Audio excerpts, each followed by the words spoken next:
Hello,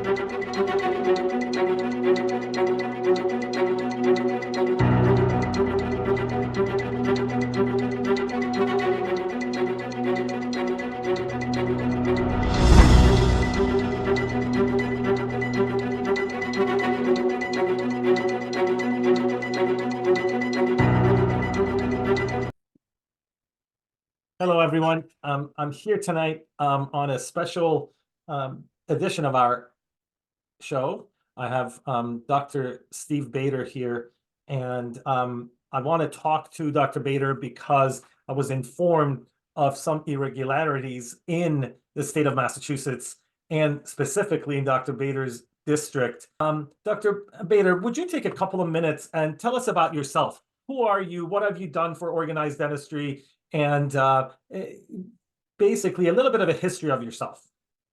Well, I started as what we would have called a wet-fingered dentist in graduating in 1981, and I've been a general practitioner for 43 years.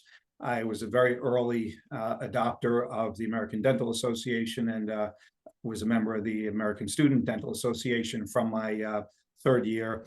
I've held many positions locally in 3 different districts of Massachusetts. I've been program chairman. I've been on peer review committees for about 35 years. And most recently at the Metropolitan District Dental Society, which comprises of the area around Boston. I've been the chairman of the ethics committee for about 8 years. I have also served in the Metropolitan District on the peer review. And on a state level, I've been a delegate to the state conference every year since about 1989. So I've had a very deep opportunity to observe the workings of the state society. I participated in writing and voting on rules and regulations and constitution. And I'm well acquainted with most of the officers.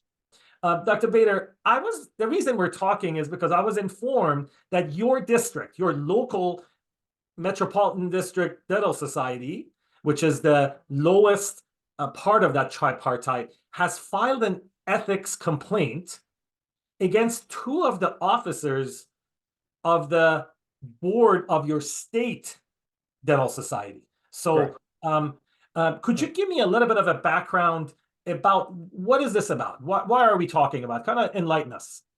Well, you're right. It's a complicated system, but the goal of the system is to allow the 5,000 individual dentists in the state of Massachusetts to have a voice and to have that voice all the way up to the American Dental Association. So on our district level, and our district has the largest number of dentists within our border, about 800 of the about 5,000 in the state.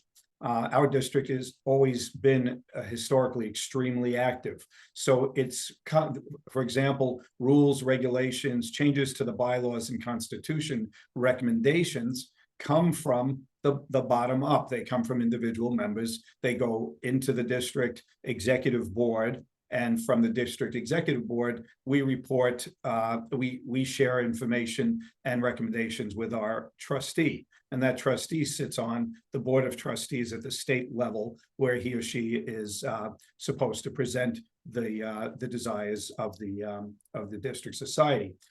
The beginning of this situation that occurred came in the form of a letter on October 31st from one of the officers in the executive board of trustees at the state level, ordering us to make changes to our bylaw to allow a member of our regional trustee to sit on our executive board. And the issue was that the letter went on stating a bunch of information that wasn't accurate. Most specifically, it accused us of not following the state bylaws and guidelines in our own bylaws and guidelines. The ironic part of this is that over this last calendar year, we have rewritten our bylaws and constitution with the express purpose of being in line with the state bylaws as is required. And everything in our bylaws was vetted and approved by the State Dental Society. The letter had a very negative and somewhat threatening tone, and basically ordered us to immediately make these changes. The problem is that there is a mechanism in the state bylaws and constitution that specifically says that only the president and the vice president of the State Dental Society are allowed to make transmit this sort of information to the district level, and the individual who sent that information was not the president or the vice president. And so that was let me interrupt you here because I want to clarify. Are you telling me that your state organization is ordering you to install someone in your local executive board? I mean, they're appointing someone there. Isn't that trustee supposed to be elected by you guys? Yeah, that's not exactly the way you're stating it. Yes, the trustee is now elected by two different districts, and these elections are not elections the way we think of in this national election year. It's a pretty rare situation where there's a lineup of people ready to volunteer for these very busy jobs. So when a person does volunteer, they're pretty likely to be chosen, if you will, by agreement. We do a formal vote and we raise our hands, but when there's only one person, the elective process.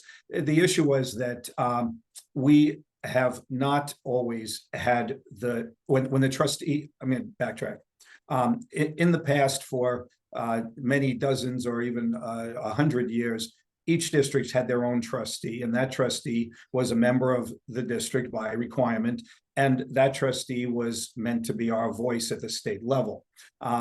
Several years ago, in one of many movements to consolidate more power in less people, the districts were combined so that there is only one trustee now for every two districts. So the reporting and the ability for these regional trustees, as they're now called, to represent one particular district has a little bit more conflict by design.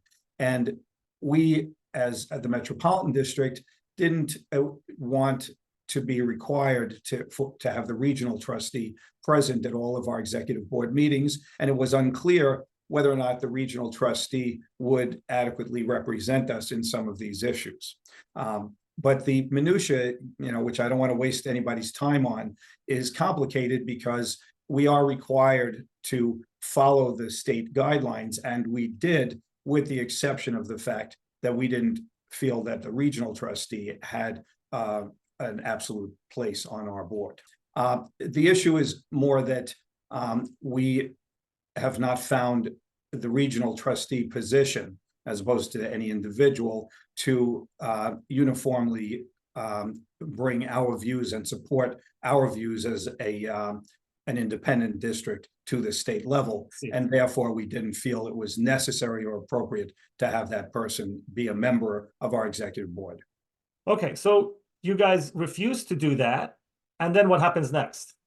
Well, at that point, we received a second letter, basically repeating the things in the first letter, and we agreed to have a meeting by Zoom with members of the state executive board and as many members of our executive board as we could.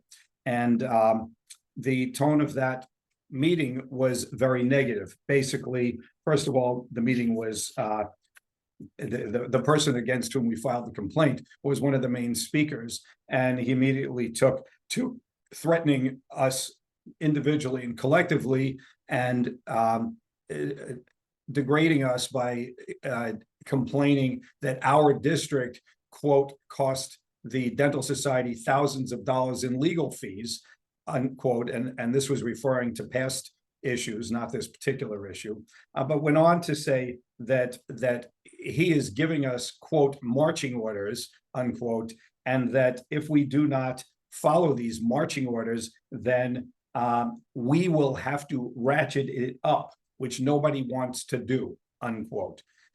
Our chairman asked what that meant, and the implication was that they would take some kind of legal action against us, which we still to this moment don't even know what that means. So you guys met to resolve things, but instead of resolving, you were again threatened and basically trying to influence you guys to accept this person into your board of executives, correct? Yeah, and to be very specific, we were ordered again, we were given marching orders to change our bylaws immediately to be identical to the MDS bylaws and include the trustee on our executive board. We were again ordered to immediately accept the trustee as a member of our executive board without a choice, and we were ordered to immediately remove the ethics complaint against the individual who acted out of order with respect to our constitution and bylaws. Yeah, there was. Now what happens? Well, that was that meeting occurred on December 3rd, and in some respect, when you listen to a story like this, you would think, well, why don't you just do what they say? And the problem is that every action was a violation of the bylaws and constitution. And some of these actions, some of these violations are smaller. For example, well, you could say, well, the wrong person sent you the information, who cares? The information was transmitted, but it's not just the wrong person. The only people with the right and responsibility to transmit this type of information are the president and the vice president, and they're elected by the entire membership of the dental society. The second major issue was there is a very detailed process for the handling of an ethics complaint, period.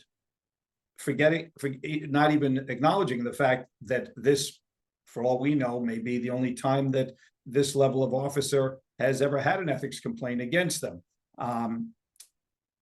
I'm going to add that I, through our executive board, had an opportunity to file an ethics complaint against a different officer of the Board of Trustees at the Massachusetts Dental Society a year earlier for very egregious violations of the elections procedure on the state level. I don't want to digress too much, but that complaint at the very least was referred properly to the ethics committee at the time, and the ethics committee at the time dismissed it. Here, the complaint never got to the ethics committee. The complaint was handled basically at an individual basis, and rather than addressing the formal complaint that was filed, we had the Zoom meeting where we were threatened in multiple different ways by the individual who we filed the complaint about. We were, directly and specifically threatened with retribution because we filed a complaint for his violation of the rules of our society. Well, we did not speak. Nobody from our organization except our chairman spoke during that Zoom, and we agreed that we would discuss it and we would respond, and our decision was to file 2 more ethics complaints, and those ethics complaints were filed against the same individual, but basically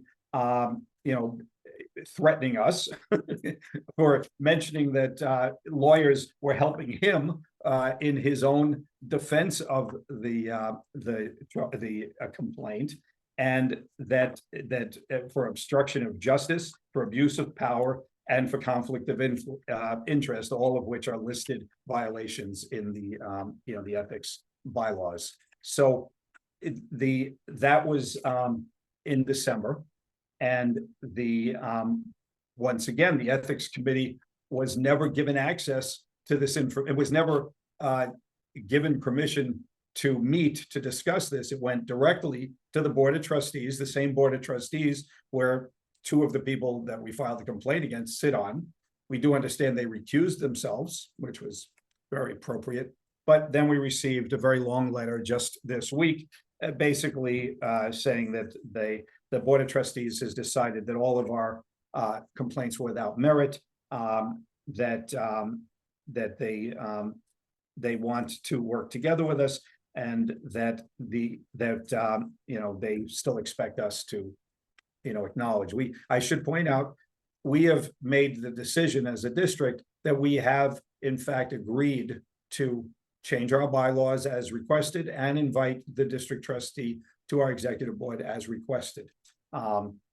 And so but we have not dropped any ethics complaints. And now we're faced with the issue of yet another round of decisions that were made outside of the very specific required procedures.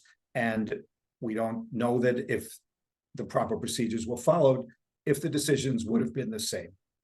So your ethics, you have had two ethics complaint then? One because procedures were not followed, and then second one because of the threats and intimidation that was thrown at you guys at that meeting. And Yeah. none of these ethics complaints followed procedures to go to the ethics committee at the state level, and that committee usually decides what to do with it, and they can refer it then to the board of trustees for them to vote on it. This directly went to the board of trustees, so procedures were not followed. This is their own bylaws, and you guys, on the other hand, basically changed your bylaws to accept this person into your executive board. Yeah. I see. Why did you guys do that?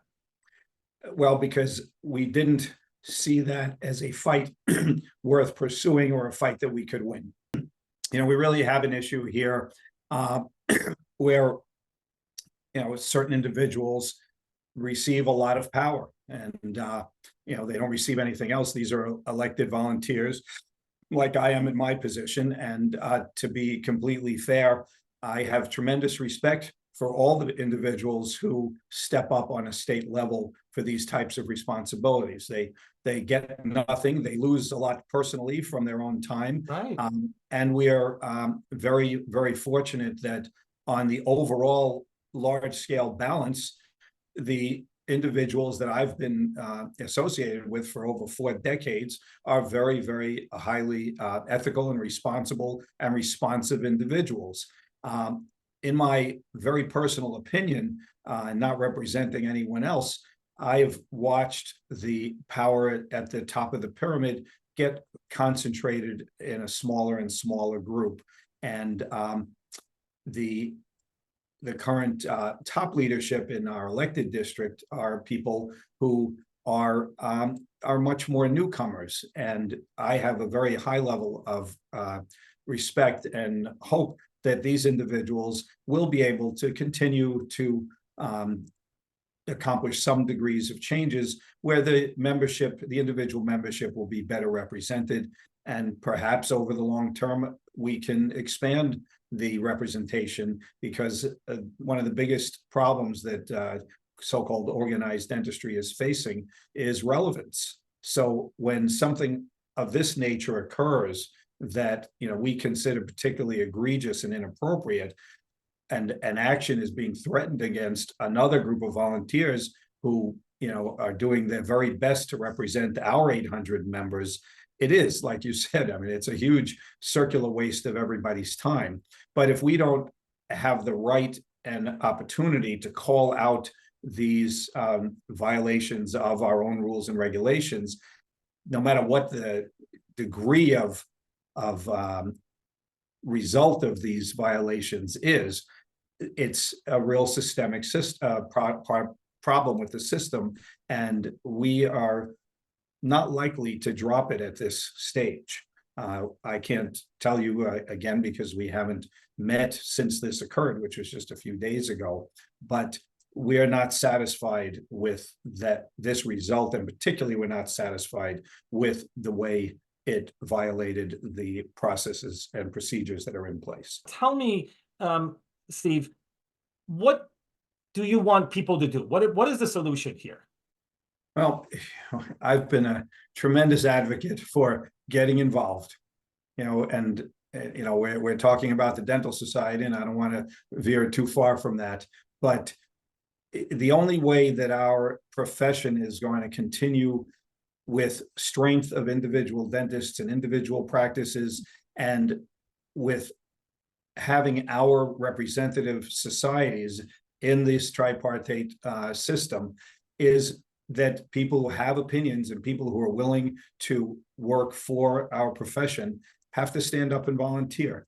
And it's not unique to dentistry. I mean, if we look at our American Medical Association, sister organization, they're down by reports that I've seen to only about 25% penetration. Only about 25% of licensed medical doctors belong to the American Medical Association. Yet we still feel that we have pretty good representation, and our metropolitan district is extremely aggressively active in trying to get every single new, existing, and retired, still breathing dentist as a paid member. So, Dr. Bader, I want to again ask you this. So the board circumvented the ethics committee on the matters that were involved, and they violated the constitutions and the bylaws. What do you want the dentists listening to this do? Anything they can do? I have no call to action, if you will, right now, pending our decision as to how to respond to this last communication of February 22nd. Once we get an opportunity to meet as an executive board of our district, we may have a call to action for our individual members. But right now, at this point, we still have to make a decision as what our most efficacious course of action is.